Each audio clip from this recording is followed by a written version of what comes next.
इस वीडियो में मैं आपको बताऊंगा क्लास 12th का चैप्टर नंबर 13 जो कि है न्यूक्लियर, और उसके मैं सबसे शॉर्ट नोट और इंपॉर्टेंट चीजें बताऊंगा ताकि आप एक झटके में पूरा चैप्टर ग्रेस्प कर लो और आपको एक्स्ट्रा चीजें ना पढ़ना पड़े, जो कि नीट और सीबीएसई बोर्ड के बच्चों के लिए दोनों के लिए बहुत बेनिफिट होने वाला है। तो जैसे कि आपको पता है कि मैं चैप्टर बताने से पहले टॉपिक्स बताता हूँ। ये हैं उसके सारे टॉपिक्स जो कि इस साल के सिलेबस के हिसाब से नीट और जेई में दोनों के हिसाब से, जो टॉपिक नीट और जेई दोनों, नीट और बोर्ड दोनों में कट गए थे वो मैंने यहाँ पे नहीं लिखे हैं, सिर्फ जो नया सिलेबस है वही लिखा हुआ है। तो सबसे पहले आप पढ़ोगे बेसिक्स। बेसिक पढ़ना जरूरी है क्योंकि एक बार एक क्वेश्चन बेसिक में से ही पूछ लिया गया था सीबीएसई बोर्ड में। उसका दूसरा पढ़ोगे आप मास डिफेक्ट। मास डिफेक्ट के बाद तीसरा टॉपिक है अपने पास बाइंडिंग एनर्जी। मैंने ऑलरेडी यहाँ पे इंपॉर्टेंट लिख रखा है, यानी कि बाइंडिंग एनर्जी इंपॉर्टेंट टॉपिक में से एक है। फिर चौथा टॉपिक है अपने पास न्यूक्लियर फोर्स। न्यूक्लियर फोर्स के बाद पांचवा और छठा न्यूक्लियर फिजन और न्यूक्लियर फ्यूजन। इनका नाम आपने ऑलरेडी सुन रखा होता है। इसमें से भी एक न्यूमेरिकल आने के चांसेस हैं, ये भी इंपॉर्टेंट टॉपिक बनता है हमारा इस साल का। तो चलो जल्दी से स्टार्ट करते हैं हम बेसिक। देखो बेसिक में आपको सिर्फ तीन चीज के बारे में जानना है जो कि मैं आपको जल्दी जल्दी बताना स्टार्ट करता हूँ। देखो सबसे पहले क्या आएगा बेसिक में, आपको ये पता होना चाहिए कि जैसे सबको पता है कि इलेक्ट्रॉन की डिस्कवरी किसने की थी, जे थॉमसन साहब ने, राइट। मैंने आपको पहले मॉडर्न फिजिक्स के पहले चैप्टर में बता दिया था जो कि डुअल नेचर था। अब जैसे कि हमें पता है कि इलेक्ट्रॉन की डिस्कवरी किसने की थी, जे थॉमसन साहब ने, वैसे ही न्यूट्रॉन की डिस्कवरी किसने की थी, जेम्स चैडविक ने। कैसे करी थी, जैसे कि आपको पता है रदरफोर्ड साहब ने अल्फा पार्टिकल मारा था गोल्ड फॉइल पे, है ना। वैसे ही इन्होंने भी, जेम्स चैडविक साहब ने क्या किया था, अल्फा पार्टिकल को ही मारा था, लेकिन गोल्ड पे नहीं, बेरिलियम की सीट पे। बीई मतलब बेरिलियम है, बस इतना पता होना चाहिए। किसने करी डिस्कवरी, जेम्स चैडविक ने। क्या मारा था, अल्फा पार्टिकल। किस पे मारा था, बेरिलियम की सीट पे, खत्म, इससे ज्यादा नहीं। इसके अलावा जो दूसरा बेसिक में ही दूसरा कॉन्सेप्ट आपको पता होना चाहिए जो कि इंपॉर्टेंट है और जिस पे सवाल भी पूछा गया था, जैसे कि आपको पता है क्लोरीन के बारे में। क्लोरीन को कैसे लिखा होता है पीरियोडिक टेबल में, हम बचपन से पढ़ते आ रहे हैं, 17 35.5 ये हमारा प्रिंटेड होता है, यानी कि एटॉमिक नंबर कितना है 17, एटॉमिक मास नंबर 35.5 होता है। लेकिन आपको जान के हैरानी होगी कि असलियत में नेचर में सिर्फ दो टाइप के क्लोरीन पाए जाते हैं। वो कौन कौन से हैं, एक है क्लोरीन यहाँ पे 17 और यहाँ पे है 34.98 वाला। मैं फिर से मेंशन कर रहा हूँ 34.98 है। और दूसरा इसी का जो आइसोटोप पाया जाता है वो है 17 और यहाँ पे है 36.98 वाला। ये दो असलियत में नेचर में पाए जाते हैं, यानी कि 35.5 वाला होता ही नहीं है, एग्जिस्ट ही नहीं करता। जब नेचर में सिर्फ ये दो पाए जाते हैं, इतना ही नहीं, एनसीईआरटी में इसका परसेंटेज ऑफ अबंडेंस भी दे रखा है, कितना मात्रा में पाया जाता है। तो जो ये 34 वाला है वो पाया जाता है 75.4% में, एंड जो दूसरा है वो पाया जाता है, इसी में से 100 में से घटा दो 75 पॉइंट, ये हो गया, तो ये आएगा अपने पास से 24.6%। यानी कि अर्थ में जो ये वाला है वो इतना परसेंट पाया जाता है और जो ये वाला है वो इतना परसेंट। तो जब ये पाए जाते हैं तो हम फिर 35.5 क्यों लिखते हैं, तो आप कहोगे एवरेज लिया जाता होगा। बिल्कुल सही कह रहे हो कि हम जो पीरियोडिक टेबल में छापते हैं वो इनका एवरेज छापते हैं, लेकिन इनका एवरेज नॉर्मल वाला एवरेज नहीं है। ये नहीं कि दोनों के मास को जोड़ा अपॉन में 2 करा और निकल जाएगा। आप इन दोनों के मास को जोड़ के अपॉन में 2 करके देख लो, 35.5 नहीं आएगा। तो जो एवरेज निकालने का तरीका है पीरियोडिक टेबल में वो अलग, और उसी पे क्वेश्चन बना हुआ था। मैं उस एवरेज मास का फॉर्मूला लिख देता हूँ, यहाँ पे लिख देता हूँ। देखो एवरेज मास का फॉर्मूला होता है ए, जो हम छापते हैं वो होता है एटॉमिक मास नंबर पहले का इनटू में उसका परसेंटेज, प्लस में दूसरे का एटॉमिक मास नंबर A2 और इनटू में उसका परसेंटेज, और अपॉन में 100 है। मैं फिर से मेंशन कर रहा हूँ, डिवाइड में बच्चे जोश जोश में आके 2 लिख देते हैं क्योंकि उन्होंने बचपन में एवरेज 2 लिखा था, लेकिन मैं आपको बताऊं यहाँ पे डिवाइड में 100 है, इस बात का ध्यान रखना। जैसे कि 2 दे दिए तो इसका एटॉमिक मास नंबर इनटू में इसका परसेंटेज, प्लस इसका मास इनटू में इसका परसेंटेज, अपॉन में 100। 3 दे दिए तो तीसरे का मास इनटू में परसेंटेज अपॉन में 100। हर बार डिवाइड में 100 ही करना है, और इसी फॉर्मूले पे एक बार 2 नंबर मेरिकल बन गया था, बच्चों को पता ही नहीं था। सीधे सीधे आपको आइसोटोप्स दे देंगे, उसका परसेंटेज दे देंगे, बोलेंगे बताओ एवरेज मास क्या होगा। तो एवरेज मास नॉर्मल बच्चे जोड़ के डिवाइड कर देते 2 से, तो गलत हो जाता है। इस फॉर्मूले से आपको निकालना है, जो कि इंपॉर्टेंट।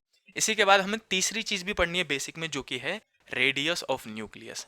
ये भी इंपॉर्टेंट है, इस पे भी न्यूमेरिकल बन सकता है। तो देखो छोटी छोटी चीजें हैं, बच्चों वाली चीजें हैं। रेडियस ऑफ न्यूक्लियस, जो न्यूक्लियस है एटम के अंदर वाला, एटम के जो अंदर में होता है न्यूक्लियस, उसका रेडियस निकालेंगे। तो सीधे सीधे मैं आपको बताऊंगा, ज्यादा मतलब हार्ड कॉन्सेप्ट नहीं है, छोटा सा बच्चों वाला कॉन्सेप्ट है कि अगर मैं रेडियस की बात करूं तो सीधे फॉर्मूला याद करना, कोई एक्स्ट्रा चीजें मगज नहीं लेनी।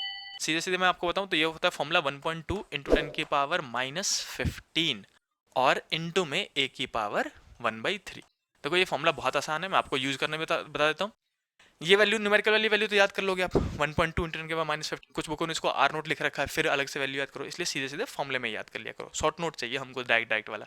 और यहाँ जो a है वो है atomic mass number. Atomic mass मतलब एलिमेंट के ऊपर लिखा होता है यहाँ पे, अब इसकी पावर 1/3, तो कुछ बच्चों को 1/3 सॉल्व करना आता होगा, कुछ बच्चों को नहीं आता, मैं बता देता हूँ, बहुत आसान है। एग्जाम्पल के लिए मैं आपको एक न्यूमेरिकल करके दिखा देता हूँ। मान लो कि मुझे रेडियस निकालना है, ऐसे लिख देता हूँ, फाइंड, फाइंड या फिर कैलकुलेट, कुछ भी कह सकते हैं, find radius of nucleus, nucleus of atomic mass number मैंने 27 दे दिया आपको, 27 U। अब मैं कह रहा हूँ वो एलिमेंट जिसका एटॉमिक मास नंबर 27 U है, उसका न्यूक्लियस का रेडियस बताओ मेरे को। तो बहुत आसान है, चिंता नहीं करने का। आंसर लिखना स्टार्ट करेंगे हम इसका, हम लिखेंगे, हमको रेडियस का फॉर्मूला पता है, 1.2 इंटू 10 की पावर -15 इंटू में a की पावर 1/3 होता है। आप पहले फॉर्मूला लिखोगे कि बोर्ड में फॉर्मूला लिखने के भी नंबर है, ये गलती मत करना कि फॉर्मूला लिखकर डायरेक्टली 2 लाइन में सॉल्व करके आंसर बता दिया, बगल में सॉल्व किया आंसर बता दिया, ये गलत हो जाता है। आप पहले फॉर्मूला लिखोगे, फिर दूसरा इसी में क्या करना है। अब कुछ बच्चों को a की पावर 1/3 में दिक्कत होती है, मैं बताता हूँ, बहुत आसान काम है, कुछ नहीं करना। जैसे देखो, अगर मैं कहूँ कि 4 की पावर 1/2 है, तो 1/2 मतलब क्या होता है, under root square, square root कहते हैं उसको, है ना, ऐसे करके। यहाँ पे 2 लिखा होता है, कई बार नहीं लिखते हैं, और 4 लिखते हैं। इसको कैसे सॉल्व करते हो आप इसका फैक्टर करते हो, और फैक्टर लेते हो, कितना है, 2 इंटू में 2 है, राइट, और 2 में से 1 बाहर निकालते हो, यानी कि 2 का पेयर बन गया, तो 1 2 इसमें से बाहर निकल जाएगा, यानी कि 4 की पावर 1/2 मतलब है आंसर 2, राइट, ये सबको आता है। वैसे ही सिमिलरली 1/3 भी है। अगर मैं कहूँ जैसे 27 है अपने पास, 27 की पावर कितनी आ रही है, 1/3। इसका देखो 1/2 है तो स्क्वायर रूट, और 1/3 है तो क्यूब रूट आता है, यहाँ पे 3 होता है और अंदर में नंबर चला जाएगा। कुछ नहीं करना है, फिर से इसका एलसीएम लेना है, यानी कि फैक्टर लेना है। एलसीएम लेके देखना है कि क्या क्या बन रहा है। जैसे इसका लोगे आप एलसीएम, तो ये 3 इंटू में 3 इंटू में 3 3 बार बनेगा। फिर से कह रहा हूँ, अगर पावर 1/2 है तो 2 का पेयर बाहर निकलता है, अगर पावर 1/3 है तो बस 3 में से 1 बाहर निकालोगे। अगर 3 का पेयर नहीं बना तो वो अंदर में ही रह जाएगा। 3 का पेयर बन गया तो 3 का पेयर में से 1 बाहर निकलेगा, यानी कि 27 की पावर 1/3 मतलब है 3। अब सॉल्व हो गया। और चिंता मत करना, हमेशा वो ऐसा नंबर देंगे जो कि परफेक्ट किसी ना किसी का रूट क्यूब होगा। जैसे 27 दे दिया, 64 दे दिया, 125 दे दिया, सारे परफेक्ट क्यूब है, 3 4 5 के ऐसे करके, है ना। तो चिंता मत करना, वो सारे क्वेश्चन ऐसे ही देते हैं। अब हमको जब पता चल गया कि रूट 1/3 ऑफ 27 इज 3, तो हम इस वैल्यू को उठा के यहाँ पे पुट कर देंगे। हम लिखेंगे ये 1.2 इंटू 10 की पावर -15, तो हमारा वैल्यू था ही, इसकी जगह में 27 की पावर 1/3, जो कि कितनी है 3, तो यहाँ पे लिख देता हूँ मैं डायरेक्टली 3। अब इस 3 को डायरेक्टली इस नंबर से मल्टीप्लाई करो, आंसर आ जाएगा। कितना आएगा, 12 इंटू में 3 मान चुप जाते हैं 36, यानी कि 3.6 इंटू 10 की पावर -15 मीटर आ जाएगा। मल्टीप्लाई करके आंसर बता देना, खत्म बात। इतना आसान काम करना है, बस आपको ये वाला पार्ट सॉल्व करना आना चाहिए। तो इसी के बाद जैसे ही ये 3 चीज़ आप पढ़ लेते हो तो आपका बेसिक कंप्लीट हो जाता है। क्या क्या पढ़ा बेसिक में, जेम्स चैडविक के बारे में, ये एवरेज का फॉर्मूला, ये वाला फॉर्मूला इंपॉर्टेंट है, इस पे न्यूमेरिकल आ सकता है। फिर उसके बाद आपने पढ़ा तीसरा कि रेडियस ऑफ न्यूक्लियस क्या होता है, उसमें पावर 1/3 कैसे सॉल्व करते हैं। अब मैं इसको जल्दी से मिटा के आपको अगले टॉपिक पे ले जाता हूँ। बेसिक हमारा कंप्लीट हुआ। मैं आपसे कह रहा हूँ डायरेक्ट शॉर्ट नोट बताऊंगा, इससे ज़्यादा शॉर्ट नोट आपको कहीं मिलेगा ही नहीं। और जो भी मैं पढ़ाऊंगा, वैसे तो आप स्क्रीनशॉट ले लेना, लेकिन जो भी मैं पढ़ाऊंगा उसका एक PDF बना के नीचे डिस्क्रिप्शन में दे दूंगा, ताकि आप नोट बना सको बाद में, है ना। चलो, अब मैं इसके बाद दूसरा टॉपिक बताता हूँ, मैं इसको अंडरलाइन कर देता हूँ यहाँ से। अब अपने पास जैसे ही बेसिक कंप्लीट होता है तो दूसरा है मास डिफेक्ट। इंपॉर्टेंट है ताकि बाकी सारे टॉपिक समझ सको आप, इसलिए इसको ध्यान से सुनना। अब देखो, सबसे पहले हम देखेंगे कि मास डिफेक्ट होता क्या है। मास डिफेक्ट, अगर आपको ये टॉपिक समझ में आ गया तो बाकी पूरा चैप्टर समझ में आ जाएगा, इसकी पूरी उम्मीद होती है। देखो, मास डिफेक्ट को हम डिनोट करते हैं डेल्टा एम से, है तो मास ही, वही केजी वाला, है ना। अब इसमें क्या है कि डेल्टा एम को जानने के लिए मैं आपको बताता हूँ। देखो, असलियत में क्या होता है कि अगर किसी एलिमेंट के न्यूक्लियस में कौन कौन रहता है, मैं आपको ये भी बताता हूँ। देखो, आपको ऑलमोस्ट पता होगा कि न्यूक्लियस की अगर हम बात करें, किसी भी एलिमेंट के अंदर कितनी चीज़ें होती हैं, सिर्फ 3, इलेक्ट्रॉन, प्रोटॉन और न्यूट्रॉन। तो इलेक्ट्रॉन तो बाहर घूम रहा होता है, प्रोटॉन और न्यूट्रॉन कहाँ होते हैं, न्यूक्लियस के अंदर। यानी कि न्यूक्लियस के अंदर होते हैं प्रोटॉन्स और न्यूट्रॉन्स, डिपेंडिंग कितने हैं उतने हैं, वो उसके अंदर रहते हैं, राइट। अब ये जो प्रोटॉन्स हैं, अगर मैं कहूँ न्यूक्लियस का मास निकालो, तो कैसे निकालोगे, सभी प्रोटॉन्स का मास जोड़ दो, सभी न्यूट्रॉन का मास जोड़ दो, टोटल प्रोटॉन और न्यूट्रॉन का मास जोड़ के जो आएगा वही न्यूक्लियस का मास होगा, क्योंकि न्यूक्लियस में वही लोग रहते हैं, हाँ या ना बोलो। तो एग्जाम्पल ले लेते हैं एक समझने के लिए। मान लो अपने पास ऑक्सीजन है, कौन है, ऑक्सीजन। इसी का एग्जाम्पल इंसेट ने दे रखा, बेस्ट तरीके से दे रखा है। ऑक्सीजन का एटॉमिक नंबर कितना होता है, 8, एटॉमिक मास नंबर कितना होता है, 16। अगर मैं आपसे पूछूं इसमें कितने प्रोटॉन्स हैं, तो number of protons equal to कितने होते हैं, जितना एटॉमिक नंबर हो उतने ही प्रोटॉन्स उतने ही इलेक्ट्रॉन्स। यानी कि इसमें कितने हैं, 8 प्रोटॉन्स हैं। कितने न्यूट्रॉन्स पूछूं मैं, तो न्यूट्रॉन्स के लिए हमेशा ऊपर वाला माइनस नीचे वाला कर दिया करो। तो न्यूट्रॉन्स इक्वल टू हो गए 16 - 8, फिर से ये 8 ही आएगा, राइट। यानी कि ऑक्सीजन में 8 प्रोटॉन 8 न्यूट्रॉन होते हैं। तो ऑक्सीजन के न्यूक्लियस का मास कैसे निकालोगे, सारे प्रोटॉन और सारे न्यूट्रॉन का मास जोड़ दो। यानी कि हमें पता है कि एक प्रोटॉन का मास कितना होता है 1.672 इंटू 10 की पावर -27 kg, ये हमारा एक प्रोटॉन का मास है। वैसे एक न्यूट्रॉन का मास भी पता है हमको, ऑलमोस्ट सेम है, 1.674 है बस यहाँ पे, इंटू में 10 की पावर -27 kg, ये भी हमने लिख दिया ऐसे करके। अब देखो, अगर यहाँ पे एक चीज और बताता हूँ आपको, प्रोटॉन और न्यूट्रॉन का मास हम मानते हैं कि ऑलमोस्ट सेम है, लेकिन असलियत में देखा जाए, पॉइंट को भी गिनेंगे तो यहाँ पे सब कुछ सेम है, यहाँ पे 2 है और यहाँ पे 4 है, यानी कि न्यूट्रॉन का मास ज्यादा होता है। कहीं ऐसा क्वेश्चन फंसे एमसीक्यू में, नीट में, कि किसका मास ज्यादा है, तो याद रखना न्यूट्रॉन का मास ज्यादा होता है, ठीक, न्यूट्रॉन ज्यादा भारी है। अब जैसे ही मैं, देखो ये है 1 प्रोटॉन का मास इंटू में नंबर ऑफ प्रोटॉन, 1 न्यूट्रॉन का मास इंटू में नंबर ऑफ न्यूट्रॉन, यानी कि टोटल मास हो जाएगा। अब इनको मैं मल्टीप्लाई करके और फिर जोड़ूं तो जो वैल्यू आती है अपने पास, मैं यहाँ पे इसको मिटा के सिर्फ डायरेक्टली वैल्यू लिख देता हूँ, जो वैल्यू आती है वो है अपने पास 16.12 और इनटू में यू में लिख रहा हूँ ताकि मैं केजी में नहीं ले रहा, डायरेक्टली यू में ले रहा हूँ, तो 16.12 यू आता है, एग्जाम्पल के लिए मैं आपको बता रहा हूँ, ठीक।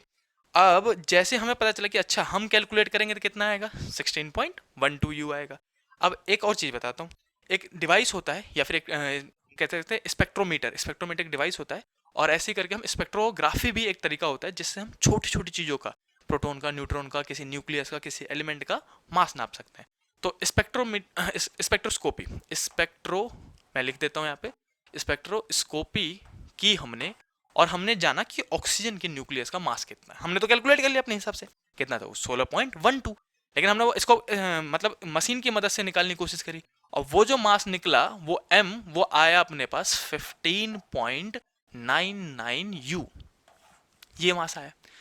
अब हम कह रहे हैं ये क्या हो गया, हमारे हिसाब से 8 प्रोटॉन 8 न्यूट्रॉन है, हमें एक प्रोटॉन का मास पता है, एक न्यूट्रॉन का मास पता है, अगर मैं इन सबको जोड़ू जाड़ू तो 16.12 यू आना चाहिए था, लेकिन ये मशीन तो बता रहा है, या फिर ये तरीका तो बता रहा है 15.99, ये तो गलत बता रहा है, हमको लगा खराब है या फिर हमसे कोई तरीके में गलती होगी, हमने दूसरी बार परफॉर्म किया नई मशीन पे, ठीक है, फिर से सेम मास आया, हमने बोला कोई तो मिस्टेक हो रही है, ह्यूमन एरर हो सकता है, हमने बोला तीसरी बार कैलकुलेट करते हैं, फिर वह 15.99 यू आया, हमने बोला नहीं अब गलत नहीं हो सकता, कुछ तो लोचा है।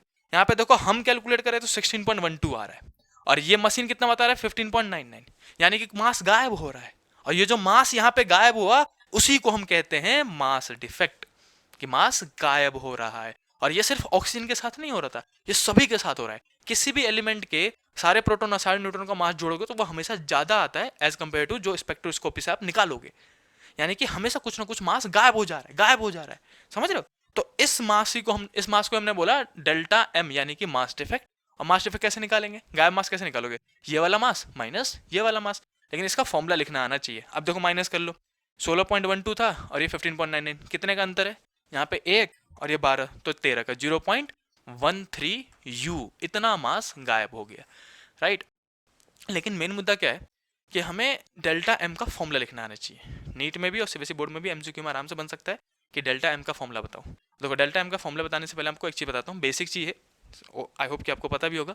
किसी भी एलिमेंट एक्स की बात करूँ मैं, एक्स एलिमेंट की बात करूँ, उसके पैर में क्या लिखा होता है, एटॉमिक नंबर जो कि Z, atomic mass number A उसके माथे पे, राइट। मैं पूछूं कितने प्रोटॉन्स हैं इसके अंदर, तो जितना एटॉमिक नंबर है वो वही जेड प्रोटॉन्स हैं इसके अंदर, राइट। और न्यूट्रॉन मैंने अभी बताया था, ऊपर वाला माइनस नीचे वाला, यानी कि ए माइनस जेड, न्यूट्रॉन का नंबर ए माइनस जेड की मदद से ऐसे करके निकाला जाता है। ये बेसिक कॉन्सेप्ट भी आपको पता होना चाहिए, राइट। अब इसी में फॉर्मूला कैसे बनाते हैं, ये देखो, इसका फॉर्मूला इंपॉर्टेंट है, मैं फिर से बोल रहा हूँ, ध्यान से सुनना। डेल्टा एम का, ये तो अगर वैल्यू गिवन होगी तो आप कैलकुलेट कर ही लोगे, लेकिन एक अलग से फॉर्मूला भी है ए और जेड के फॉर्म में, वो बता रहा हूँ आपको। देखो कैसे करेंगे कि डेल्टा एम इजिकल टू लिखेंगे हम, हमें कैसे निकालना है कि प्रोटॉन का मास प्लस में न्यूट्रॉन, तो कितने प्रोटॉन है, Z proton, number of proton into में mass of one proton, MP, MP मतलब mass of one proton, mass of one proton into में नंबर ऑफ प्रोटॉन, प्लस में number of neutron, number of neutron कितना होता है A minus Z, तो A minus Z number of neutron हो गया, into में mass of one neutron, M N, M N मतलब मास ऑफ वन न्यूट्रॉन। ये हो गया हमारा कैलकुलेटेड मास जो हमने नापा है दोनों को जोड़ के। फिर इसी में से माइनस करना था ना, इसमें से ये माइनस किया था, तो वही माइनस करना है मेजर्ड मास, सिर्फ एमजेड डिनोट करते हैं उसको, तो ये बन जाएगा फॉर्मूला किसका, डेल्टा एम का। ये वाला फॉर्मूला आपको याद होना चाहिए, कई बार 4 देते हैं, उल्टे सीधे चीजें कर देते हैं, ए माइनस जेड को पलट दिया, एमपी को बदल दिया, और फिर बोलते बोलते कौन सा फॉर्मूला सही है, तो बच्चों को इसमें भी गलती हो जाती है। तो ये था अपने पास मास डिफेक्ट का फॉर्मूला जो कि पूरा कंप्लीट हुआ। मास डिफेक्ट में बस इतना सा है। अब जैसे ही आपको ये टॉपिक कंप्लीट करते हो आप, तो आपको एक छोटी चीज़ और बताता हूँ। अब मुझे एक बात बताओ, अगले टॉपिक को समझने के लिए आपको एक क्वेश्चन के थ्रू जाना पड़ेगा भाई साहब, मतलब आपको एक क्वेश्चन का जवाब देना पड़ेगा। तो आपको बचपन से पढ़ाया जाता है कि दो प्रोटॉन्स के बीच में क्या होता है, रिपल्सन, है ना, अभी 12th में ही पढ़ा है हमने कि दो प्रोटॉन्स ले लो, दोनों पॉजिटिव चार्ज है तो रिपेल करेंगे, दो इलेक्ट्रॉन्स दोनों नेगेटिव चार्ज है रिपेल करेंगे, लेकिन एक पॉजिटिव एक नेगेटिव चार्ज तो अट्रैक्शन। मैं फिर से पूछ रहा हूँ, दो प्रोटॉन्स के बीच में क्या होता है, रिपल्सन, राइट, दो प्रोटॉन्स एक दूसरे को रिपेल कर देंगे। और इलेक्ट्रोमैग्नेटिक फोर्स या इलेक्ट्रोस्टैटिक फोर्स जो है नेचर का सेकंड मोस्ट स्ट्रॉन्गेस्ट फोर्स है, ग्रेविटेशनल फोर्स से भी ज्यादा तगड़ा फोर्स है वो, समझ रहे हो। तो अब मुझे बताओ, जब दो प्रोटॉन्स के बीच में रिपल्सन होते हैं तो ऑक्सीजन के पास कितने प्रोटॉन्स है, 8 प्रोटॉन्स। और वो 8 के 8 प्रोटॉन्स कहां पे है, एटम में नहीं, एटम के अंदर जो न्यूक्लियस होता है छोटा सा, उसके अंदर 8 प्रोटॉन्स है। 8 के 8 प्रोटॉन उस छोटी सी जगह में रिपेल क्यों नहीं कर रहे हैं, सारे सारे तो पॉजिटिव चार्ज है, all protons are positive charge, और पॉजिटिव चार्ज रिपल्सन होता है, तो 8 के 8 प्रोटॉन्स रिपेल क्यों नहीं करते। और इतना ही नहीं, प्रोटॉन्स अंदर में, इलेक्ट्रॉन बाहर चक्कर लगा रहे हैं, तो इलेक्ट्रॉन तो नेगेटिव चार्ज है तो और बाहर की तरफ खींचेगा उसको, तो इलेक्ट्रॉन भी खींच रहा है, प्रोटॉन भी धक्का मार रहे हैं, तब भी न्यूक्लियस टूट क्यों नहीं रहा। और ये एटम स्टेबल कैसे, ये सवाल बहुत, मतलब एक तो ये सवाल फंस रहा था, ऊपर से ये बदतमीजी, ये मास गायब हो रहा है, ये हमें पता ही नहीं चल रहा था। बाद में जाके इन दोनों की गुत्थी सुलझी और हमें समझ में आया कि असलियत में हो क्या रहा था, कि ये जो मास गायब हो रहा है, ये जो मास गायब हुआ है वो कन्वर्ट हो जाता है एनर्जी में, जिसका नाम है अगला topic binding energy. Mass defect ही बाइंडिंग एनर्जी में कन्वर्ट हो जाता है, जो मास गायब हुआ वो एनर्जी बन जाएगा, और ये एनर्जी ताकत क्रिएट करता है, फोर्स, और फोर्स लगा के सारे प्रोटॉन्स को एक साथ पकड़ के रखता है, होल्ड करके रखता है। और ये जो बाइंडिंग एनर्जी फोर्स बनाता है ना, उस फोर्स का नाम है न्यूक्लियर फोर्स, जो कि हमारा अगला टॉपिक है। और न्यूक्लियर फोर्स ही नेचर का सबसे स्ट्रॉन्गेस्ट फोर्स है, सबसे, इससे तगड़ा फोर्स कुछ नहीं है हमारे पास। तो फिर से एक बार रिपीट करते हैं, ये जो मास गायब हुआ था यानी कि mass defect gate convert into energy, energy का नाम बाइंडिंग एनर्जी, और ये बाइंडिंग एनर्जी क्या करता है, न्यूक्लियर फोर्स की मदद से सारे प्रोटॉन्स को एक साथ होल्ड करके रखता है। ये तीनों कॉन्सेप्ट इंटरलिंक्ड, इसीलिए इस टॉपिक को समझना बहुत जरूरी था। और जब हमें पता चला कि अच्छा बाइंडिंग एनर्जी है तो कितना एनर्जी, तो उसके लिए आए थे बीच में आइंस्टाइन साहब। देखो आइंस्टाइन साहब तो भाई साहब हर जगह है, क्या ही कर सकते हैं, जैसे न्यूटन साहब है हमारे, वैसे आइंस्टाइन साहब मॉडर्न फिजिक्स में आ गए। अब उन्होंने बोला कि मास एनर्जी इक्वेशन दिया, उन्होंने एक इक्वेशन दिया था, मास एनर्जी इक्वेशन कहते हैं हम उसको। तो मास एनर्जी इक्वेशन के तहत आपको शायद ये फॉर्मूला समझ में आ भी गया होगा। उन्होंने कहा कि जैसे लाइट एक फॉर्म ऑफ एनर्जी है, जैसे हीट एक अनदर फॉर्म ऑफ एनर्जी है, वैसे ही मास भी एनर्जी है। और लोगों ने बोला अच्छा मास एनर्जी है, वो जो केजी में नापते हैं वो एनर्जी है, तो बताओ कितना एनर्जी निकलेगा। तो आपको फॉर्मूला तो पता भी चल गया होगा, आने पे चला मैं बता देता हूँ। उन्होंने कहा था वही E इक्वल टू में MC स्क्वायर, M मतलब मास और C मतलब स्क्वायर। अब M की जगह में डेल्टा M मतलब मास डिफेक्ट की बात हो रही है, और C स्क्वायर, ये फॉर्मूला उन्होंने दे रखा था। इसी फॉर्मूले की मदद से हमने बाइंडिंग एनर्जी निकाला था। तो यहीं पर मैं लिख देता हूँ बाइंडिंग एनर्जी, जो कि हमारा तीसरा टॉपिक है। तीसरा टॉपिक है बाइंडिंग एनर्जी। अब बाइंडिंग एनर्जी को हम डिनोट करते हैं गाँव वालों E, और उसके पैर में लिख देते हैं B। बी मतलब बाइंडिंग, ई मतलब एनर्जी, तो बाइंडिंग एनर्जी को ईबी से डिनोट करते हैं। और कोई पूछे कि बाइंडिंग एनर्जी क्या होता है, तो सिर्फ देखो डेफिनेशन है और एक फॉर्मूला बच्चों वाला। कोई पूछे क्या होता है बाइंडिंग एनर्जी, तो आप सीधे सीधे बोलोगे बाइंडिंग एनर्जी वो मिनिमम एनर्जी है जो कि देनी पड़ती है ताकि किसी भी न्यूक्लियस को तोड़ा जा सके। सिंपल सी बात है, बाइंडिंग एनर्जी ने पकड़ रखा है, बाइंडिंग एनर्जी से धक्का मार दो टूट जाएगा। तो binding energy is the minimum energy that is required to break the nucleus, इतना सा डेफिनेशन बोलना है आपको। और दूसरा कोई फॉर्मूला पूछे इसका कि फॉर्मूला क्या होता है भाई ईबी का, तो आप सीधे सीधे बताओगे हमें आइंस्टाइन साहब ने दिया था कि एनर्जी इक्वल टू में डेल्टा एम सी स्क्वायर, तो यही इसका फॉर्मूला है। डेल्टा एम मतलब है मास डिफेक्ट और सी स्क्वायर मतलब है स्पीड ऑफ लाइट का स्क्वायर। ये आंसर निकलता है जूल में। सबको इतना समझ में आया? लेकिन एक दिक्कत है कि आपके बोर्ड में, इस बार के बोर्ड में या फिर नीट में जो इस चैप्टर से क्वेश्चन पूछा जाता है उसमें आपको आंसर जूल में नहीं निकालना होता है।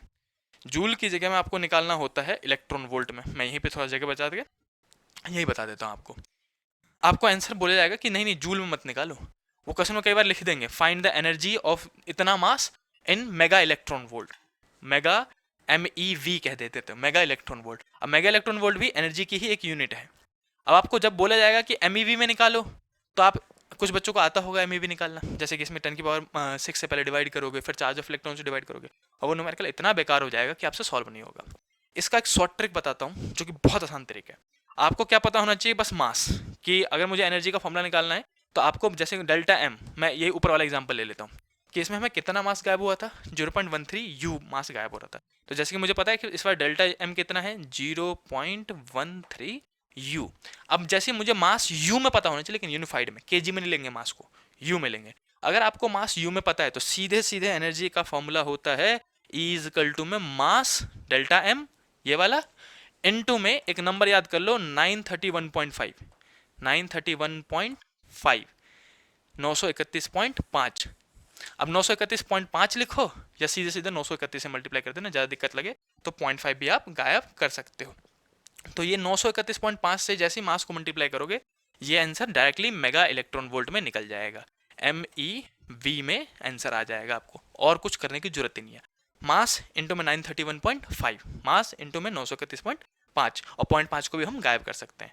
ये सबसे शॉर्ट ट्रिक है ताकि एनर्जी निकाला जा सके और आपका न्यूमेरिकल सटीक तरीके से बिल्कुल सही जाए। तो बाइंडिंग एनर्जी में ये आपको बेसिक कॉन्सेप्ट समझने पड़ते हैं और ये न्यूमेरिकल सॉल्व करना आना चाहिए। तो आप मुझे इसको मल्टीप्लाई करके आंसर बताओगे ताकि एक बार कॉपी पेन पे 931.5 लिख लो जो कि आपको याद रहे। तो इसका आंसर जल्दी से कमेंट करो और मैं हट जाता हूँ। आप चाहो तो इसका एक स्क्रीनशॉट ले लो और इसके बाद मैं आपको मिटा के बाइंडिंग एनर्जी का ही एक्सीड बताऊंगा जो कि है बाइंडिंग एनर्जी पर न्यूक्लियन। तो जैसे कि अभी हमने पढ़ा बाइंडिंग एनर्जी, तो देखो बाइंडिंग एनर्जी को मैंने यहाँ पे दोबारा लिख लिया है कि अपने पास बाइंडिंग एनर्जी मतलब क्या होता है, EB, और EB का फॉर्मूला होता है डेल्टा mc²। देखो इसमें मैंने एक बेसिक सा फॉर्मूला बताया था, एक और न्यूमेरिकल बताता हूँ ताकि आपको समझ में आ जाए पूरा, और ये एनसीईआरटी का ही न्यूमेरिकल है, मैं आपको स्क्रीन पे दूंगा, आप इसको सॉल्व कर लेना, लेकिन मैं आपको इसका कॉन्सेप्ट समझा देता हूँ न्यूमेरिकल, क्योंकि देखो ये इंपॉर्टेंट टॉपिक है। मैं फिर से कह रहा हूँ बाइंडिंग एनर्जी पे एक न्यूमेरिकल बनता ही बनता है। तो बाइंडिंग एनर्जी पे न्यूमेरिकल कैसे आएगा, वो बोलेंगे मान लो कोई एलिमेंट है जिसको मैं कह रहा हूँ कि A है, ठीक, कोई भी रेडियो एक्टिव एलिमेंट दे देंगे, यूरेनियम दे दिया, थोरियम दे दिया, नियोबियम दे दिया, ऐसे कुछ भी दे देंगे आपको, ठीक।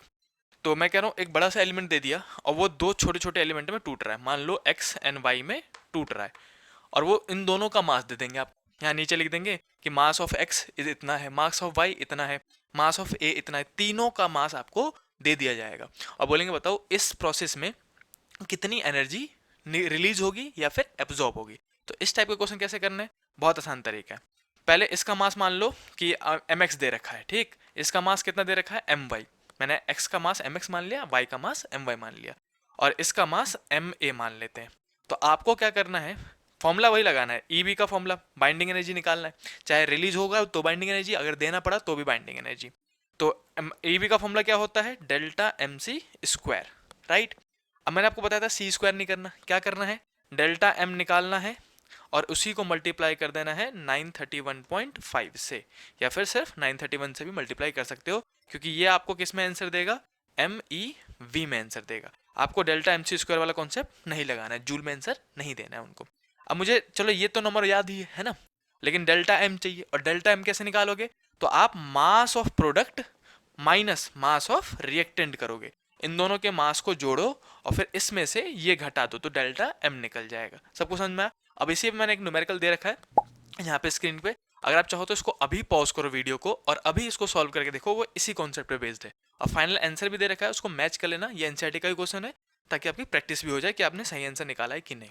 अब जैसे ही ये बाइंडिंग एनर्जी पे न्यूमेरिकल सॉल्व कर लेते हो तो वैसे ही अगला टॉपिक आता है अपने पास जो कि इसी का सगा भाई है, मतलब बाइंडिंग एनर्जी का ही अगला कॉन्सेप्ट है जो कि है बाइंडिंग एनर्जी पर न्यूक्लियन। मैं यहाँ पे जल्दी से लिख देता हूँ, binding energy per nucleon, per nucleon. ये भी आपको समझना चाहिए ताकि इस पर थ्योरेटिकल क्वेश्चन बन जाए तो आप समझ जाओ, पर न्यूक्लियन।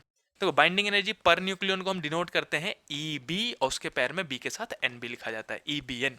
अब मैं आपको बताता हूँ EBN होता क्या है। देखो अगर मैं आपसे कहूँ कि पूरे न्यूक्लियस को तोड़ना है तो कितनी एनर्जी देनी पड़ेगी, बाइंडिंग एनर्जी देनी पड़ेगी। पूरे न्यूक्लियस को तोड़ने के लिए सारे प्रोटॉन्स को अलग करने, सारे न्यूट्रॉन्स को अलग कर देने, तो हमें कितनी एनर्जी सप्लाई करनी पड़ेगी, EB, कम से कम बाइंडिंग एनर्जी देनी पड़ेगी।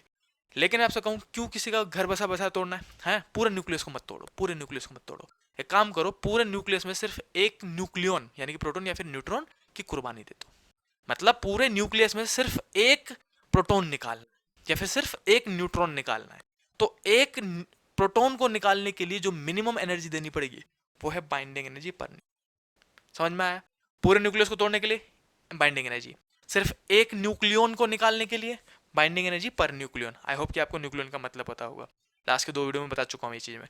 न्यूक्लियन मतलब होता है मेंबर ऑफ न्यूक्लियस, जो भी चीज़ मेंबर मतलब न्यूक्लियस के अंदर रहती है उसको न्यूक्लियन कहते हैं, यानी प्रोटॉन भी न्यूक्लियन है और न्यूट्रॉन भी न्यूक्लियन है। तो अब इसका EB का फॉर्मूला क्या होता है, EB भी इंपॉर्टेंट कॉन्सेप्ट में से एक है। देखो ईबी का सीधे सीधे फॉर्मूला है EBN, binding energy per nucleon. इसका फॉर्मूला होता है बाइंडिंग एनर्जी EB अपॉन में एटॉमिक मास नंबर A, खत्म बात।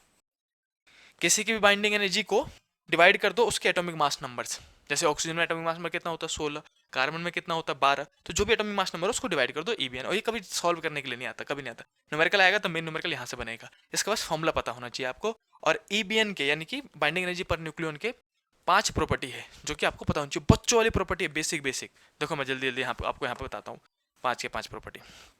देखो अगर मैं कहूँ EBN की properties, properties of EBN, properties of EBN, binding energy per nucleon. अब इसमें क्या है कि सबसे पहली बात आपको ये पता होनी चाहिए, किसी भी एलिमेंट के लिए कम से कम एक न्यूक्लियन निकालना चाहते हो, एक प्रोटॉन या फिर न्यूट्रॉन, तो आपको कम से कम कितना देना पड़ेगा। तो इसका जो रेंज है EBN का वो है फ्यू MeV में, मेगा इलेक्ट्रॉन वोल्ट में। कई बार ऑप्शन बन जाएगा कि किस में होगा, जूल में होगा, इतने जूल में होगा, इतना में, तो कुछ 4-5 मेगा इलेक्ट्रॉन वोल्ट में होता है। बेसिक सी प्रॉपर्टी आपको याद रखनी है। दूसरा क्या याद रखना है कि एक रेंज जिसका जिस भी एलिमेंट का एटॉमिक मास नंबर A 30 से बड़ा हो और 170 से छोटा हो, ये रेंज याद कर लो आप, 30 से 170 का।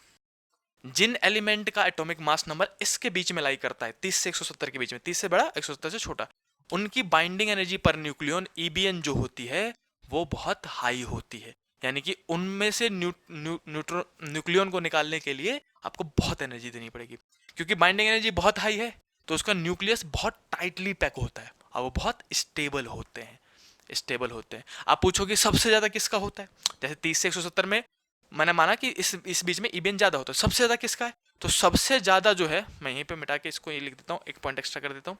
देखो जो सबसे ज्यादा होता है बाइंडिंग एनर्जी वो होता है एटॉमिक नंबर 56 का, जो कि कौन है, आयरन जो कि एटॉमिक नंबर 56 है, इसका EBN सबसे ज्यादा। यानी कि अगर इसमें से आप एक न्यूट्रॉन या फिर एक प्रोटॉन निकालना चाहते हो तो आपको बहुत एनर्जी सप्लाई करनी पड़ेगी। और इसके बाद जो तीसरा पॉइंट है वो अपने पास, दूसरा पॉइंट खत्म। देखो पहला फ्यू मेगा इलेक्ट्रॉन वोल्ट, दूसरा ये रेंज पता होना चाहिए था, और तीसरा है अपने पास तीसरा पॉइंट की देखो बहुत आसान चीज है, इस रेंज में जिनका है उसका ज्यादा है, तो इससे कम वालों का और इससे ज्यादा वालों का दोनों का EBN कम होता है, बहुत कम होता है। यानी कि अगर मैं कहूं एटॉमिक नंबर जो है वो 30 से कम है तो लेस देन 30 ऐसा वाला, या फिर एटॉमिक नंबर बड़ा हो किससे, 170 से, तो 170 से ज्यादा वाले का, दोनों का EBN जो होता है वो लो होता है और वो लीस्ट स्टेबल होते हैं, कम स्टेबल होते हैं, समझ रहे हो, न्यूक्लियर मतलब न्यूक्लियस जो है उसका कम स्टेबल होता है। ये हो गया हमारा तीसरा पॉइंट। ऐसे करके सारे पॉइंट याद रखने हैं। उसके बाद जो चौथा पॉइंट है अपने पास वो है, देखो अब जो दो छोटे छोटे न्यूक्लियस है, मान लो 20-20 वाले, अब हमने बोला कि एक 20 वाला है, एटॉमिक मास नंबर 20 है, और एक दूसरा भी 20 है, तो दोनों तो 30 से कम हुए। अब दोनों की बाइंडिंग एनर्जी कम होगी क्योंकि 30 से कम है, तो दो 20-20 वाले आपस में समझौता कर लेते हैं। आपस में क्या कर लेते हैं, समझौता, मतलब भाई एक काम करते हैं, आपस में मिल जाते हैं। अगर दो 20-20 वाले मिल गए तो किस में चले जाएंगे, 40 में, और 40 किस रेंज में आ जाएगा, इस रेंज में, ज्यादा स्टेबल हो जाएगा, हाँ ना बोलो। तो दो छोटे छोटे न्यूक्लियस की टेंडेंसी होती है, टू लाइट न्यूक्लियर, मैं छोटा छोटा बना देता हूँ समझ जाना आप ही, दो छोटे छोटे न्यूक्लियस की टेंडेंसी होती है कि वो आपस में जुड़ जाए और एक बड़ा सा न्यूक्लियस बना दे, और इस प्रोसेस को हम कहते हैं न्यूक्लियर फ्यूजन। फ्यूजन मतलब आपस में जुड़ जाना, जो कि हमारा टॉपिक भी है इस चैप्टर का, इसलिए समझाना जरूरी था ये। और इतना ही नहीं, पांचवा प्रॉपर्टी, जो बड़ा वाला न्यूक्लियस होता है, जो बड़ा सा न्यूक्लियस होता है, मान लो यूरेनियम तो 238 होता है, 92 238। अब 238 मतलब तो बहुत बड़ा है, इतना बड़ा न्यूक्लियस संभल ही नहीं रहे, समझे, बहुत सारे मेंबर है उसके बीच में। तो वो क्या करता है, काम करते हैं, 238 तो बहुत ज्यादा है तो इसको ब्रेक कर देते हैं ताकि आधा आधा होंगे। अब मान लो एक बड़ा सा 238 वाला ब्रेक होगा, तो 238 का आधा मतलब ये जाएगा 100, और 38 का आधा कितना हो गया, 38 19 ना 38, यानी कि 119 के आसपास, राइट। अब जो 238 को आधा आधा करोगे तो 119 किस रेंज में आएगा, इसके अंदर, फिर से ज्यादा स्टेबल हो जाएगा, हाँ या ना बोलो। तो जो एक बड़ा सा न्यूक्लियस है, मैं गोला बड़ा बना रहा हूँ मतलब समझना, बड़ा न्यूक्लियस है, तो बड़े से न्यूक्लियस की टेंडेंसी होती है कि वो दो छोटे छोटे न्यूक्लियस में टूट जाए ताकि वो इस रेंज में आ जाए, उनकी बाइंडिंग एनर्जी बढ़ जाए, और इस प्रोसेस को हम कहते हैं, बिल्कुल सही समझा आपने, न्यूक्लियर फिजन। फिजन मतलब होता है टूटना, डिवाइड होना। तो ये 5 प्रॉपर्टी है जो कि बाइंडिंग एनर्जी पर न्यूक्लियन की आपको याद होनी चाहिए। फ्यू मेगा इलेक्ट्रॉन वोल्ट में होता है, इस रेंज में सबसे ज्यादा होगा, सबसे ज्यादा किसका है, 56 का, आयरन का। उसके बाद जो इससे कम थे और इससे ज़्यादा थे, दोनों की EBN लो होते हैं। और जो छोटे छोटे हैं उनकी टेंडेंसी होती है आपस में जुड़ जाना, बड़े वाले की टेंडेंसी होती है आपस में टूट जाना, और इस प्रोसेस का हमने नाम दे दिया। तो ये पूरा EBN binding energy per nucleon खत्म हुआ हमारा। तो ये पूरा कॉन्सेप्ट है बाइंडिंग एनर्जी का और बाइंडिंग एनर्जी पर न्यूक्लियन का, मेन इंपॉर्टेंट टॉपिक में से एक था। इसी के बाद इसी वीडियो का चौथा टॉपिक जो कि है अपने पास न्यूक्लियर फोर्स, और इस वीडियो में हम यहीं तक करेंगे। अगले वीडियो में मैं आपको न्यूक्लियर फ्यूजन और फिजन अच्छे से मस्त समझाऊंगा, ताकि आपको कभी कोई दिक्कत ना हो, और चिंता मत करो, टू द पॉइंट कॉन्सेप्ट बताऊंगा, ताकि आपको कुछ और पढ़ने की जरूरत ना पड़े। इतना पढ़ लिया आपने मैक्सिमम है, एनसीईआरटी के सारे क्वेश्चन सॉल्व हो जाएंगे, आपके नीट के क्वेश्चन सारे निकल जाएंगे। इससे ज्यादा कुछ नहीं पढ़ना, एक्स्ट्रा कॉन्सेप्ट नहीं पढ़ना है आपको। कुछ नहीं पढ़ना। तो चलो जल्दी से स्टार्ट कर, कुछ नहीं पढ़ना।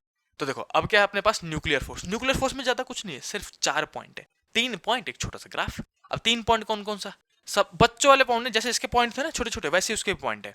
इतना ही पॉइंट याद होना चाहिए मैक्सिमम।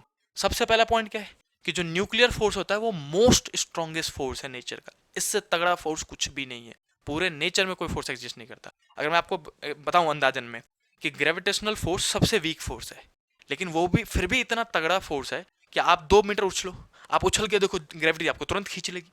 आप बिल्डिंग से ऊपर उछल के देखो, फिर से नीचे खींच लेगी। मतलब आपको ग्रेविटेशनल फोर्स 2 फीट 4 फीट से ऊपर उछलने नहीं दे रही है, जो कि वीकेस्ट फोर्स है नेचर का, सबसे कमजोर फोर्स है। तो सोचो ये सबसे स्ट्रॉन्गेस्ट फोर्स है नेचर का, कितना तगड़ा होगा। मोस्ट स्ट्रॉन्गेस्ट फोर्स, मैं यहाँ लिख देता हूँ, मोस्ट स्ट्रॉन्गेस्ट फोर्स है ये, सबसे पहला पॉइंट था। मोस्ट स्ट्रॉन्गेस्ट फोर्स मतलब ये इलेक्ट्रोमैग्नेटिक फोर्स से भी ज्यादा है और ग्रेविटेशनल फोर्स से भी ज्यादा तगड़ा है, सारे फोर्स से सबसे तगड़ा है। और कुछ लिख नहीं रहा मैं इसमें, आप समझ जाना। दूसरा पॉइंट देखो, कितना भी तगड़ा बंदा क्यों ना हो, सबकी कोई ना कोई कमी तो होती है, राइट। ये माना न्यूक्लियर फोर्स सबसे स्ट्रॉन्गेस्ट फोर्स है, लेकिन इसकी एक छोटी सी दिक्कत है। दिक्कत क्या है कि इसका रेंज बहुत छोटा है। रेंज मतलब कितनी दूरी तक लगेगा, मतलब एग्जांपल बताता हूँ। ये लगता कहाँ है, 2 न्यूक्लियंस के बीच, मतलब प्रोटॉन प्रोटॉन या फिर प्रोटॉन न्यूट्रॉन के बीच में, न्यूक्लियस के अंदर लगता है। मान लो मैं एक प्रोटॉन और मेरा एक दोस्त भी प्रोटॉन, तो अगर वो मेरे बगल में है तो मैं, मेरे आसपास बिल्कुल न्यूक्लियर फोर्स लगेगा, बिल्कुल टाइटली पैक, कहीं नहीं जाने देगा, कोई हिला नहीं सकता हमें। लेकिन पास पास होना चाहिए। वो जैसे थोड़ा सा दूर गया, न्यूक्लियर फोर्स 0, कहते मैं नहीं खेल रहा भाई। मतलब लगता ही कब है, जब दूरी बहुत छोटी हो, थोड़ा सा भी दूरी ज्यादा हुई तो वहीं रो देता है, कहता है मैं नहीं खेला। 0 कम नहीं होता है, 0 हो लेता है। देख रहे हो कितना बदतमीज है। इसका मतलब हम कह सकते हैं दूसरा पॉइंट, शॉर्ट रेंज है इसका। शॉर्ट रेंज कितना है, तो फर्मी में है। फर्मी मतलब क्या होता है, मैं ऐसे लिख देता हूँ, fuse, short range of few Fermi, कुछ फर्मी में होता है। फर्मी मतलब क्या होता है, 10 की पावर -15 मीटर। देख रहे हो, इतनी दूरी में तो भाई साहब एग्जिस्ट ना करे कोई, -15 मीटर, समझ रहे हो। इतना ही नहीं, इसी पॉइंट में आप एक और पॉइंट याद रखोगे कि ये फोर्स मैक्सिमम होता है कब, 0.8 फर्मी पे। एफएम मतलब फर्मी होता है। तो 0.8 फर्मी पे जो न्यूक्लियर फोर्स है, न्यूक्लियर फोर्स वो मैक्सिमम लगता है 2 न्यूक्लियंस के बीच में। ऐसे करके याद रखने का, खत्म। 2 पॉइंट हो गए, 4 पॉइंट में से 2 पॉइंट हो गए। देख रहे हो, तीसरा पॉइंट आ जाओ। तीसरा पॉइंट तो और इंटरेस्टिंग है। देखो तीसरा पॉइंट है कि माना ताकतवर लेकिन भेदभाव नहीं करता। ये कहता है नो भेदभाव एट ऑल। नो भेदभाव मतलब, अरे लगेगा कहाँ पे, न्यूक्लियस के अंदर है, तो न्यूक्लियस के अंदर प्रोटॉन है और न्यूट्रॉन है, तो किस किस के बीच में लगेगा, या तो 2 प्रोटॉन के बीच में लग रहा होगा, प्रोटॉन प्रोटॉन इनके बीच में फोर्स लग रहा होगा न्यूक्लियर वाला, या फिर 2 न्यूट्रॉन के बीच में लग रहा होगा, या फिर एक प्रोटॉन और एक न्यूट्रॉन के बीच में लग रहा होगा, यही फोर्स लग रहे होंगे। तो जितना फोर्स 2 प्रोटॉन के बीच में लगेगा, उतना ही force nearly equal to 2 neutron के बीच में लगता है, और उतना ही फोर्स प्रोटॉन और न्यूट्रॉन के बीच में लगता है। मतलब ये कोई भेदभाव नहीं करता कि किसके बीच लग रहा है, जिसके बीच भी लगे बराबर फोर्स। उसको कोई मतलब नहीं है कि प्रोटॉन चार्ज वाला है, न्यूट्रॉन चार्ज नहीं है, इसका मास कम है, इसका मास ज्यादा, कोई फर्क ही नहीं पड़ता। मतलब nuclear force does not depends on charge, ये भी याद रख लेना एक बार। मैं यहां लिख देता हूं, nuclear force does not depend, note लिखा है ये, not depends on charge. Charge से उसको कोई लेना देना नहीं, भाई साहब बराबर फोर्स लगाता है, नो भेदभाव एट ऑल, सबके बीच में बराबर। समझ रहे हो। तो 3 पॉइंट हो गया। चौथा पॉइंट, लास्ट पॉइंट, ग्राफ है अपने पास। अब चौथा पॉइंट ग्राफ किसका है, तो ग्राफ है पोटेंशियल एनर्जी का और डिस्टेंस का। देखो ये ऐसे करके हमने ग्राफ बना दिया, ठीक। और ये ग्राफ बोर्ड में बनाने को आया हुआ है, तो ध्यान से सुन लेना। अब बच्चों को पता नहीं है तो छोटी मोटी चीज़ छोड़ के चले जाते हैं। यहाँ पे लिख देता हूँ मैं पोटेंशियल एनर्जी, वाई एक्सिस में ग्राफ को मिटाओ, पहले मैं बड़ा सा पोटेंशियल एनर्जी लिखूँ। तो हमने यहाँ लिख दिया वाई एक्सिस में पोटेंशियल एनर्जी, ये हमने ग्राफ बना दिया। ठीक, पोटेंशियल एनर्जी का किसके साथ, तो यहाँ पे लिखेंगे हम डिस्टेंस के साथ। डिस्टेंस, किसका distance, between two nucleons, two nucleons, nucleons मतलब प्रोटॉन न्यूट्रॉन की बात हो रही है। अब इसका ग्राफ कैसे बनता है, तो या तो ग्राफ स्टार्ट होगा एक्स एक्सिस के नीचे से ही, नीचे से स्टार्ट करेंगे ऐसे करके, और ये पहले ऐसे जाएगा धीरे धीरे जाएगा, और फिर एकदम से कम हो जाएगा, फिर एकदम से हाइक ले लेगा। आपको यही ड्राइंग बनाने की, याद कर लो कि यही ड्राइंग बनाना भाई साहब जब भी पोटेंशियल एनर्जी और डिस्टेंस का ग्राफ बोल दिया जाए। अब इसमें क्या है कि सबको पता है कि पोटेंशियल एनर्जी और स्टेबिलिटी इनवर्सली प्रोपोर्शनल है। याद रख लेना, ये हर सब्जेक्ट में काम करता है, केमिस्ट्री, फिजिक्स, बायोलॉजी सब में, कि पोटेंशियल एनर्जी मैं यहाँ लिख देता हूँ, पोटेंशियल एनर्जी जो है वो इनवर्सली प्रोपोर्शनल है किसके, स्टेबिलिटी के। इसका मतलब कि अगर पोटेंशियल एनर्जी बढ़ी तो स्टेबिलिटी जो है वो डिक्रीज हो जाएगी, अगर पोटेंशियल एनर्जी घटी तो स्टेबिलिटी इंक्रीज। तो बच्चों एक्चुअली में कैमरे की बैटरी हो गई थी डाउन, ये छोटा सा मैंने चार्ज किया, दोबारा शूट कर रहा हूँ। ये मैंने ऑलरेडी ग्राफ बना दिया यहाँ पे, आप इस ग्राफ को देख लेना। जहाँ पे पोटेंशियल एनर्जी मिनिमम होती है वो 0.8 फर्मी होता है, बस इतना याद रखना और कुछ नहीं था। तो ये चीज़ आप स्क्रीनशॉट ले लो। बाकी हम मिलते हैं नेक्स्ट वीडियो में, जिसमें आपको बताऊंगा न्यूक्लियर फ्यूजन और फिजन के बारे में। और हाँ, इस वीडियो को शेयर करो और पूरा मॉडर्न फिजिक्स का सीरीज आप देख के शॉर्ट नोट बना के बोर्ड में अच्छे नंबर और नीट में अच्छे नंबर गोल करो। बाकी मिलते हैं नेक्स्ट वीडियो में, तब तक के लिए बाय बाय।